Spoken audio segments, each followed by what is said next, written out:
다음 소식으로 좀 넘어가 보죠. 다음 이수아 기자가 준비했네요. 네, 이제 사흘 정도 남은 국정감사 얘기입니다. 제목은 조국 월급도 도마 위에입니다.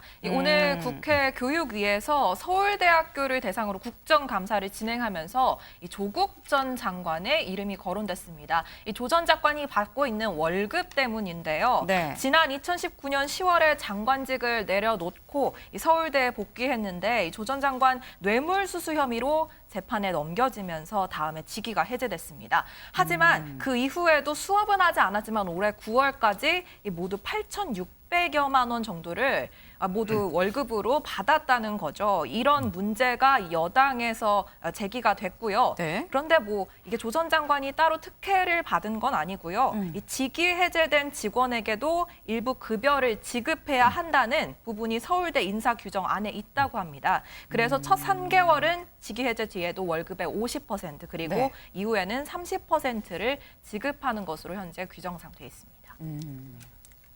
네.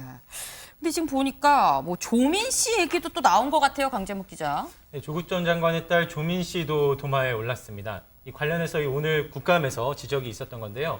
이 정경희 의원, 정경희 의원이 대학원은 대학을 졸업해야 갈 수 있는 건데 네. 고려대 입학이 취소된 만큼 이 서울대 환경대학원 역시 취소 절차를 밟아야 되는 것 아니냐 이런 지적이 있었습니다. 유독 서울대만 아무런 후속 조치를 취하지 않고 있다며 비난하기도 했습니다. 이 관련해서는 국감에 앞선 서울대 측면이 있었는데 이 전으로 일단 싱크먼 관련 영상부터 보고 오시겠습니다. 부모 찬스에 의존해서 조민 씨가 꿰찼던 7대 스펙이 모두 허위라는 게 확인된 바 있습니다. 부산대 의전원 그리고 고려대가 조민 씨의 입학 취소를 결정했고 한영외고에서도 조민 씨 학교생활기록부 정정 완료했습니다. 대학을 졸업해야 대학원에 갈 수 있습니다. 하지만 서울대의 경우 조민 씨의 환경대학원 입학 취소를 검토하지 않고 있다고 합니다. 조민 씨는 서울대 환경대학원에서 관악회 장학금 401만 원씩 2번이나 탔습니다. 심지어 두 번째 학기에는 부산대 의전원으로 옮겨가느라고 휴학계를 내고 다니지도 않았는데 장학금을 또 탄 거죠. 그 장학금은 동창회 재단에서 하는 거기 때문에 저희들이 거기에 대해서는 관여를 하고 있지 않습니다. 이와 관련된 이제 서울대 측 설명 말씀드린 것처럼 국감에 앞서 있었습니다. 이 조민 씨에 대해 입학 취소가 아닌 이 미등록 제적 처리란 이유 설명한 건데요.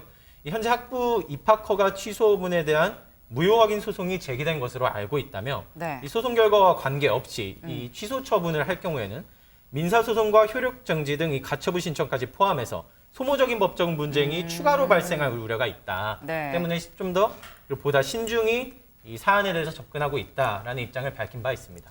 그렇군요. 근데 지금 보면 지금 여당 의원들이 조국 전 장관 그리고 뭐 조민 씨에 대해서 지금 굉장히 뭐 공세라면 공세를 할까요? 지금 집중적으로 좀 질의를 한 것으로 보인다. 근데 또 보면 야당 의원들은 여기에 대한 반격인 건지 김건희 여사에 대해서 또 집중적으로 질의를 하더라고요. 네, 김 여사의 논문 의혹도 어떻게 보면 이 국감 교육위 소속 이슈입니다. 그렇기 때문에 이 김 여사 논문의 지도 교수로 참여했던 이 전순규 국민대 교수를 좀 야당에서 나서서 증인으로 채택했습니다. 그런데 이 전 교수가 국감에 나오지 못한다라는 좀 불출석을 시사하면서 여야가 다시 한번 맞붙는 모습이었습니다. 영상으로 확인하시죠. 전순기 씨는 21일 날 예정된 국감 출석을 회피하기 위해서 직전에 또 입원을 했습니다. 국감 도피용 방탄병에 도진 게 아닌가. 당일날 휠체어를 타고라도 국회에 출석해서 국민 앞에 진실을 밝혀야 한다고 생각합니다. 그분의 행태 보면 이건 교수가 아닙니다. 교수가 아니에요. 국민대 청문회 이거를 반드시 관철시켜서 이 관련자들을 끌어내야 된다. 야당 위원님들께서 증인 관련돼서 이제 계속 말씀을 하고 계시는데 이 증인은 여야가 합의된 증인이 아닙니다. 그거를 야당이 일방적으로 기정사실화시키는 거 이 부분에서 동의할 수 없습니다.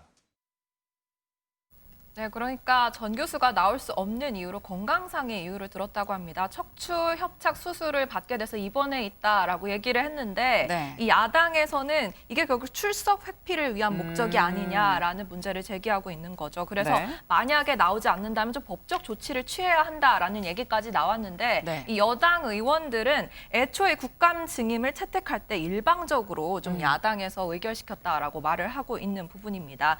이 김여사 논문 이슈로 전 교수만 불러들인 건 아닌데요. 네. 함께 증인 채택된 인물 중에 임홍재 국민대 총장 그리고 장윤근 숙명여대 총장이 있는데요. 두 사람 모두 모레 있을 교육위 종합국감에 나온다고 합니다. 그렇군요. 지금 일단 뭐 교육위에서 조국 전 장관 그리고 김건희 여사 두 사람이 지금 가장 좀 뜨거운 화두였지 않나라는 생각이 듭니다.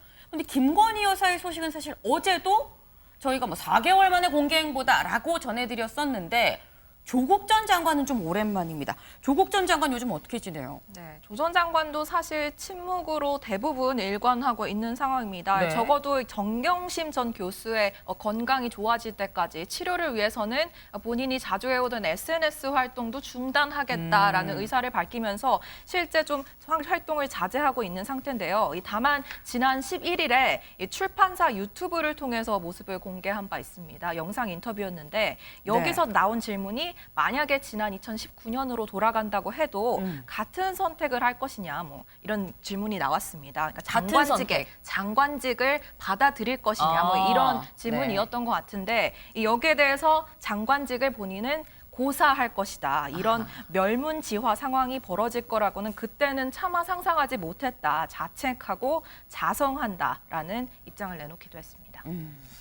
네, 그런가 하면 이 조국 전 장관과 관련된 재판 결과도 얼마 전에 있었죠. 네. 조 전 장관이 이명박 박근혜 정부 시절로 이 국정원이 자신을 불법 사찰했다며 제기한 소송 1심에서 원고 일부 승소 판결을 내렸습니다. 이 국가가 조 전 장관에게 위자료 5천만 원을 지급하라고 판결한 건데요. 이 재판부는 국정원의 특성을 이용해 이 원고의 기본적 인권을 의도적이자 조직적으로 침해한 것이라 판단했습니다. 이어 유사 사건의 재발 방지를 위해서라도 이번 사건 위자료 산정에 이 관련 요소를 중요하게 고려해야 했다라는 설명을 덧붙이기도 했습니다. 네, 그렇군요. 저희가 사실 오늘 있는 국감, 이 교육의 국감 소식을 좀 전해드렸습니다.